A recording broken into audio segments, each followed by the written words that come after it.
Hey midterms, what's up? It's the Culture Detective here, investigating your favorite albums, and today I'll be doing my second review of the day, and that would be the new Parquet Courts album, Sympathy for Life. So, Parquet Courts, Brooklyn, New York post-punk band, and like 3 years ago they released the album Wide Awake, which I reviewed very soon after its release. I loved it. I think it is a fantastic post-punk album with a lot of energy and style. What I love about Parquet Courts is that they make post-punk music, but there is a certain cartoonishness to their style that makes their music so much more special and strange. Like there's a certain stiffness and sarcasm and a sense of humor to their music. It's almost like they are the Wes Anderson of post-punk. And I love it, honestly. Wide Awake is full of highlights. Total Football is an absolute blast of an album opener. Mardi Gras Beads present a softer side of their music, yet it is lovely, dreamy, and soft, and I really love it.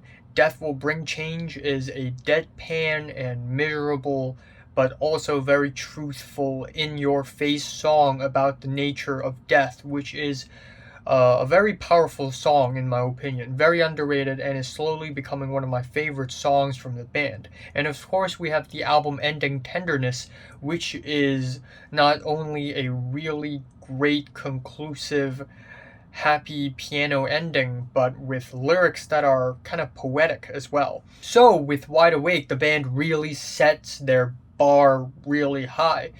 And so, with the new album, Sympathy for Life, of course, my expectations would be high, and of course, they would be let down by the music. But I usually wouldn't be this easily affected by a band or an artist's previous works, and I still look at an album individually. And man, I need to be honest here. Sympathy for Life is like 50% Talking Heads worship, 50% basic post-punk. And that's basically the whole album. And I'm fine with Talking Heads worship. I mean, they also kind of did it on their previous album, on one of the lead up singles, but on this album, it's so much more derivative of Talking Heads to a point where it's kind of distracting. So the album actually starts off really amazingly with the track Walking at a Downtown Pace, which is an exciting rock banger with banging drums, soaring riffs. I like Andrew Savage's really stiff vocals, and I like the lyrics. That's basically an ode to the outside world, given that the song is written during the pandemic times and it's still happening right now. Oops. Uh, This song is essentially about being excited about the outside world, the faces you meet, the food you eat, the things you drink, the life out there. Why is somebody calling me? I'm reviewing music. Uh, but yeah, it is a really fun song, and it is an awesome album opener. And then we have the track Black Widow Spider, and immediately afterwards, the album just goes downhill. The track is a mid-paced post-punk cut about moving on from a past relationship, but with lyrics trying to beat around the bush and trying to somehow relate it to a black widow spider climbing onto your mind, sort of like a thought creeping back up, which is kind of weird. And then at the same time, the track is just very stagnant. The vocals are very stiff, but usually I do not like stiff vocals. But when a stiff vocals is paired with a very wild instrumental, like on the first track, it would create a great effect, but not on the second track. Then we have the track Marathon of Anger, which is a track that criticizes the routineness of the modern society. And this track is just a blatant Talking Heads ripoff. It's just so blatant.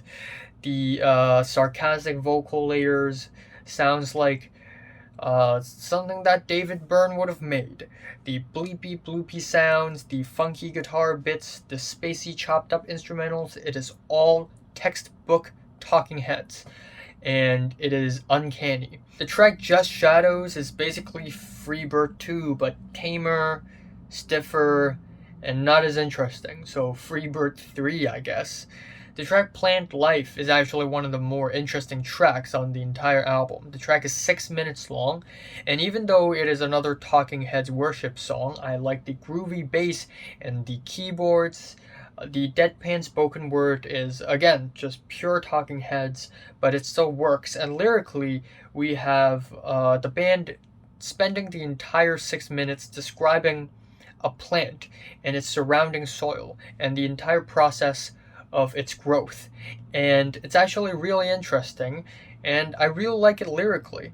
And then the lyrics are even more interesting on the next track, Application Apparatus, where the band describes the life of a taxi driver or an Uber driver of sorts who is just very lonely and isolated, and the only thing that comforts him is the female voice of the GPS.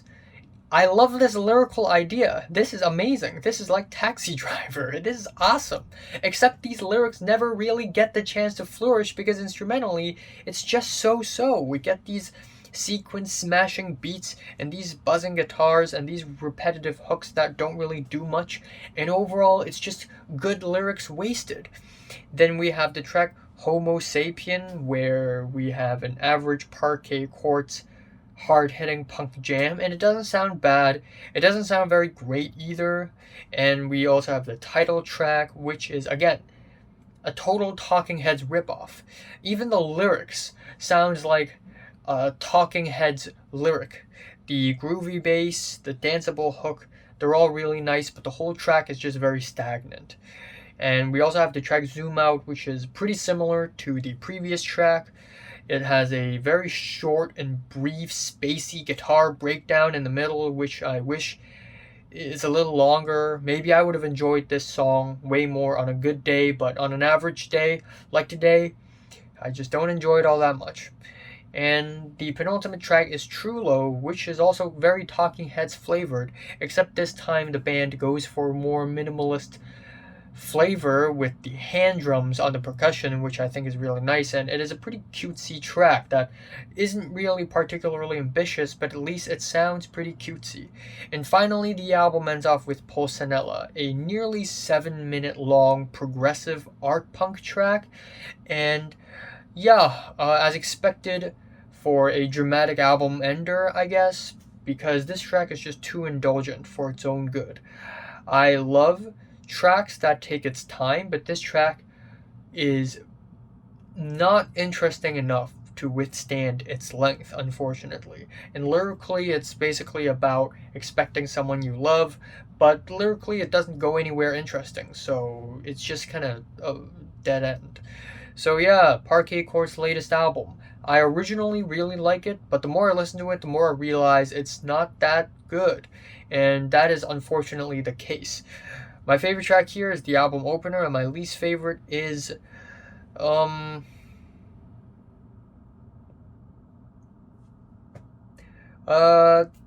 Black Widow Spider. This track is a total dud. I'm giving Parquet Courts Sympathy for Life decent 6 out of 10. So, have you listened to the latest Parquet Courts album? For one to 10, how much did you rate it? Like, and subscribe. You one more. Thanks for watching.